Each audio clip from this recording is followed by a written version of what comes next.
2022 is here, February is here, and we're so all excited to be reaching for our goals, to be accomplishing the tasks that we set to do. And so it's important that we maximize our productivity and not just become busy, but become productive and efficient with the things that we're doing in our daily lives. So I'm going to share with you 5 pillars that you can use in your life so that you can become productive.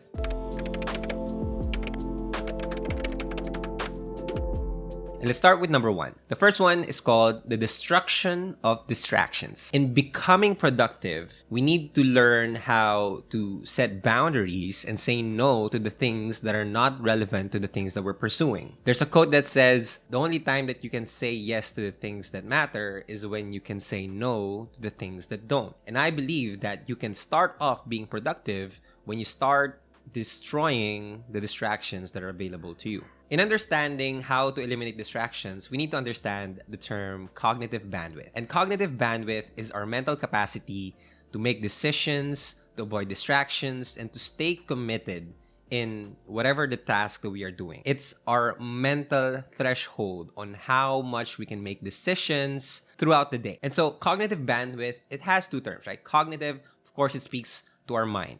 It speaks about our brain. Bandwidth is basically the allotment. It's the space that we have here. And there's this study that showed that we have certain cognitive bandwidth every single day. And so if we can't manage the capacity that we have, it's like when you have a computer, you have this random access memory, RAM. And when you overload it, it won't be able to make any thing that you want to do with it, right? It'll hit a blue screen, it'll freeze, it'll stop. And so that's the same with our brain. The moment that it reached its maximum capacity, we won't be able to use it as much as we wanted to. And in being productive, it's important that we are able to maximize the use of our brains. Back in the 1950s, there was this era where we can actually produce more food than we actually needed. This was the first time that humankind have experienced this kind of situation. Back before, we needed to hunt, we needed to go outside, we needed to work hard for us to feed ourselves. But in the 1950s, we've reached a point where we can actually produce more food than we actually needed. And so when this happened, everyone was just like eating and eating and eating and eating. And there was an increase of people who's getting illnesses and diseases. The risk of getting diabetes rose up, the risk of getting a heart attack, the risk of getting a stroke. That's what happened in the 1950s. And I think we're reaching a point that we're having a similar situation with that. But not just with the things that we're physically consuming, but also what we're consuming mentally. Every single day, we're on our phones. We have access to information and data that we could never, ever possibly consume or put inside our brain as much as we wanted to. There was a study that said the previous 3 years to 5 years have produced information that is more than the information produced or shared in the previous decades. And that's really crazy because now we have an unlimited source of data and information and knowledge at the tip of our hands. And so it's the same thing with our diets or with the junk food era. When we have this option to just consume anything that we want, we go there and we try to consume as much as we can. But the thing is, that's unlimited. We won't be able to get everything that our social media is presenting to us. In the 1970s, there was a revolution around the fitness industry where they said, wait, we can't do this anymore. We can't just keep on eating and eating. That was the time where people started to realize that we need to take care of our diet. We need to take care of what we consume. We need to limit ourselves because the food is unlimited. And so we need to find a way to decrease the number of people getting sick. So what happened is the fitness industry revolutionized. A lot of people are pushing for people getting healthy, people sticking with a diet, people not stress eating or binge eating or eating too much. And people were starting to realize, okay, we need to chill down on this and we need to take care of our bodies. We can also do that for our minds. We can also do that for our mental health. If we can stick with a diet for our physical consumption, we can also stick with a diet for our mental consumption. And there's this concept called the attention diet, where you basically filter out the things that you're consuming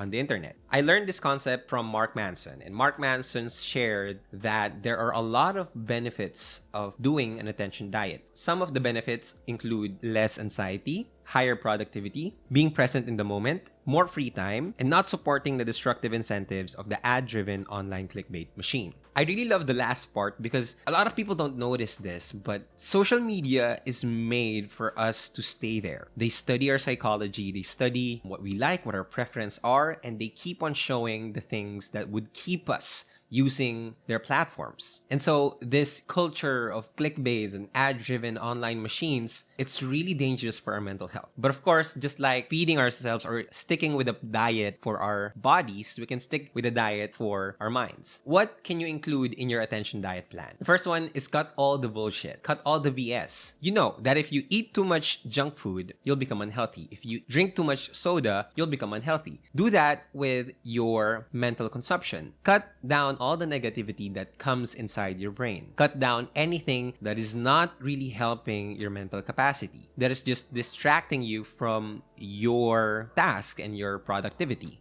One way that you could do this is to try a purge with the people that you're following and the friends that you have online. No hard feelings. You can cut off people online and still be friends with them offline. You can unfollow people or mute people or block people. If it destroys your peace, it's not worth it. So you need to cut them off. Again, if you can say no to the things that don't matter, we can say yes to the things that does. Once we learn how to cut all the BS, now we can feed ourselves with the things that could help us. And that leads me to my second part of the healthy diet plan or the attention diet plan, which is to add more healthy information or increase your healthy sources of information. Of course, you still need to be updated. You still need to feed your mind. Social media is a great tool for you to learn more about things. And so why don't you just focus on the things that actually benefits you, that helps you with your productivity? Find people who radiates positivity. Find people who shares all good vibes and can help you with the tasks that you need to do, and follow them and consume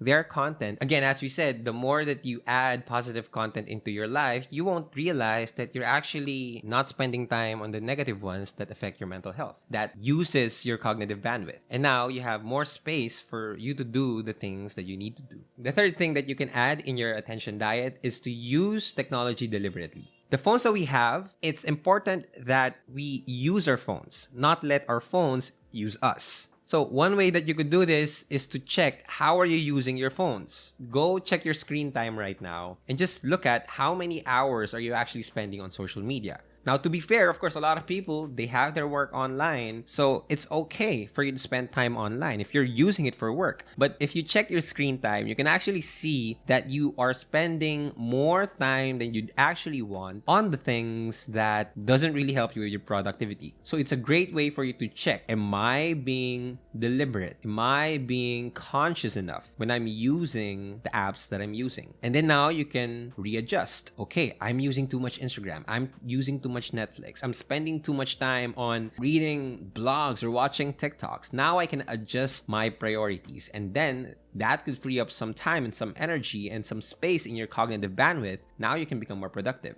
The second pillar of peak productivity is called the Gargantuan advantage. This is a concept introduced by Robin Sharma, and I've read it in the 5 a.m. Habit and the Everyday Hero Manifestation. Great books, I highly recommend. The Gargantuan means giants, strong people. And it turns out that people who are titans in their industries have the certain advantage that you can adapt in your life as well. And it's important that we stay better because that's the only time that we can actually grow. And if we want to grow, we gotta become bigger and we gotta become like giants, like the titans. So what are the ways that you can have this gargantuan advantage? The first one is workout. The start of optimizing your productivity begins when you start optimizing your health. I have been working out for a consistent 2 months, and I can say that I have been very productive because once I work out the first thing in the morning or in the morning, now I know that any tasks that I need to do, I can do it. Now for you, there are a lot of benefits of working out.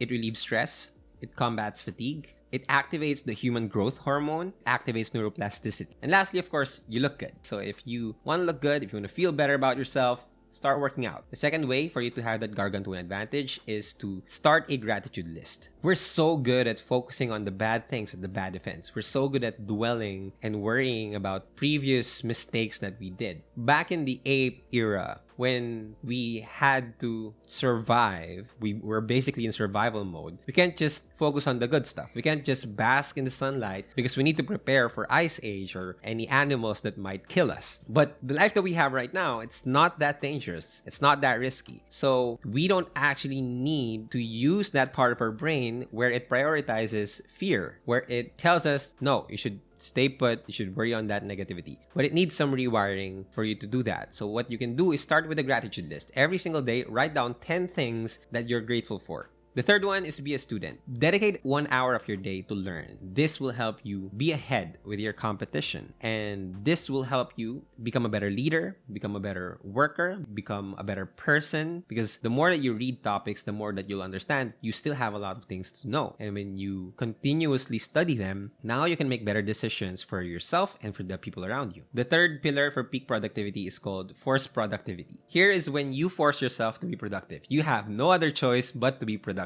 If we always wait for motivation to come, sometimes it won't come and sometimes you won't be productive. But if we can force ourselves to become productive, even we're not motivated, even if we're not inspired, then that just puts us ahead of the curve. There are 3 ways for you to force your productivity. The first one is to pay for the thing that you want to do. For example, you want to become more active in the gym. You want to work out. Why don't you enroll in a gym that's really expensive? So now you are forced to actually go to the gym because you paid for that. If you enroll in a course, choose the most expensive course so that you'll be forced to study it. A lot of people, when they're doing stuff for free and they're not really releasing any money, there's no pressure for them to do that. But if you invest yourself and you pay for it, exchange your money for it, you'll be forced to become productive. The second one is build a bubble. Make sure that you isolate yourself, have a time and space for yourself without any distractions. And you tell yourself when you're inside the bubble, the only time that you get out of the bubble is when you're finished with your task. Remove all the distraction. Put a do not disturb on your door and make sure that you are in this bubble where you can just focus on the task that you need to do. And it doesn't need to be isolated here inside your room. You can be outside. You can rent a room in your hotel. You can go to the coffee shop and build your own mental bubble so that you just focus on the thing that you're doing. The third one is find an accountability partner. Share it with someone who also holds you accountable, who also wants to be productive. And so now it's not just you that you're going to fail if you don't do the thing that you're supposed to do. Now your pride is on the line. Now your ego is on the line. So when you share that with your accountability partner, they can help you in your progress of becoming productive. The fourth pillar of peak productivity is called the 5-hour highlight. So we live in a culture of grind and hustle, work 24/7, right? But that concept, or even just like working for 8 hours, that's a concept that we adapted just in the recent years when industries or factories started to blow up. But before that, when it was in the land era, or the I don't know what's the term for it. But when people are actually working on their lands, there were no time in or time out. When the sun is up, they just know that they have to work. They didn't have to be working at exactly 7 a.m. or 6 a.m. or 8 a.m. They just know that when the sun is there, they'll work for it. And then when the industries and the factories boomed in the industrial revolution, a lot of companies adapted this method of gotta work by 8 o'clock and finish by 5 o'clock. But there are a lot of researches that actually showed that you just need 5 hours of total focus for you to do meaningful and efficient work. You don't need to spend 8 hours or 10 hours. In fact, the more hours that you spend on it, the more that you'll become less efficient. The more that you'll not produce the best work that you could actually produce. That's why the fourth pillar of productivity, and I use this as well, is when you're planning for tomorrow, just look at the one highlight of your day, the one meaningful work that you would do so that you can call yourself productive. And when you decide that that's going to be your highlight, you focus on that for 5 hours without any distractions, where you're just working hard on it. And I'm telling you, after that, you'll feel better about yourself because now you know that the day didn't just pass by. Plus, the work that you actually did and the output that you actually have is much, much better than where you're just forcing yourself and working nonstop for 24/7. Another tip that I could share with you is please design your day. Every single day, design it. And don't worry about the next week or even just focus on tomorrow. Design it. Become intentional with the things that you're about to do when you wake up. What time will you wake up? What time will you eat breakfast? What time will you start your personal ritual? What time will you rest? Become intentional with and design your day according to the highlight that you want to finish. Schedule everything. The tasks that you schedule are the tasks that get done. So if it's not in your schedule, it won't get done. I get a lot of people when they say that I'm not productive today. When I ask them, well, what do you need to do today? And they're going to say, oh, well, I had to do this. No, let me see your schedule. Because if it's not on your schedule, then your body is not attracted to finishing it or to doing it. So you got to make sure that it is in your schedule and you are intentional with the thing that you're doing. The fifth pillar for peak productivity is called the Nothingness Practice. I am a huge fan of this practice. People think that when you're doing nothing, you are unproductive. But rest is not an option. It's a necessity. For us to reach our maximum potential in terms of our productivity, then we need to take care of our bodies and our minds and our hearts and our souls. And the only way to do that is if we actually set time to do nothing and to not focus on work. You're working 6 days out of 7 days. Why not give that one day for you to just rest, to do nothing? And you know what I found out in my personal experience? The more that I do nothing, the more that I actually become more creative, and the more that I become more productive, and I become more motivated and inspired to do the work because I just did nothing. Now I need to produce work. So when I say you do nothing, I'm not saying that you should just do nothing, right? There are a lot of different ways for you to do that. The first one is spend time with your family. You're working 6 days in a week. Why not give that day to spend time with the people that you love? A lot of people are saying they're working hard for their family, and then when they have the chance to spend time with their family, they're not using it. What's the point? Isn't that a little bit ironic? Why not spend a day to just spend time with the people that you love? It'll help you replenish your heart. It'll help you clear your mind, and it helps you become more alive, which feeds your soul. Second one is to plan trips. Trips abroad, trip to the beach, trip to the mountains, trip to the supermarket. Just enjoy a fresh view, a new perspective.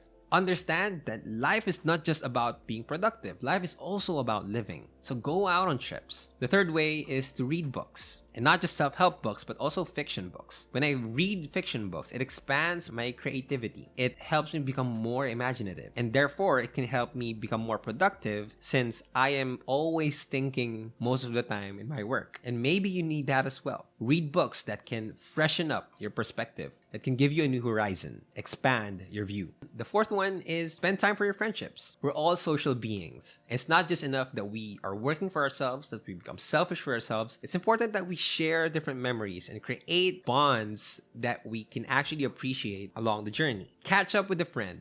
Spend a few hours texting or video calling your friend. I don't know about you guys, but the more that I spend time with my friends, the more that I have good times with them, I then focus my work on becoming productive every single time that I need to, because I know that when it's time to have fun, I'll have fun. When it's time to be productive, I'll be productive. The fifth one is, of course, just rest. You can literally do nothing just by resting. So again, rest is not an option. Rest is a necessity. Rest is not a luxury.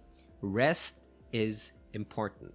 So just rest. Be intentional with your rest. Be intentional with doing nothing. So those are the 5 pillars for peak productivity. Number 1 is the destruction of distractions. Number 2 is the gargantuan advantage. Number 3 is the forced productivity. Number 4 is the 5-hour highlight. Number 5 is the nothingness practice. So are there any pillars of peak productivity that you can share with us today? Comment down below if I missed anything. If you'd like to share how you become productive in your lives, write down below so that we can all become productive in our work and in our lives. And make sure that you like this video if it brought any value in your life, and click that subscribe button to make sure that you get updated on the personal development videos that we will have here in this channel. Again, my name is Alec Cuenca. Thank you so much for watching, and I'll see you guys in the next video.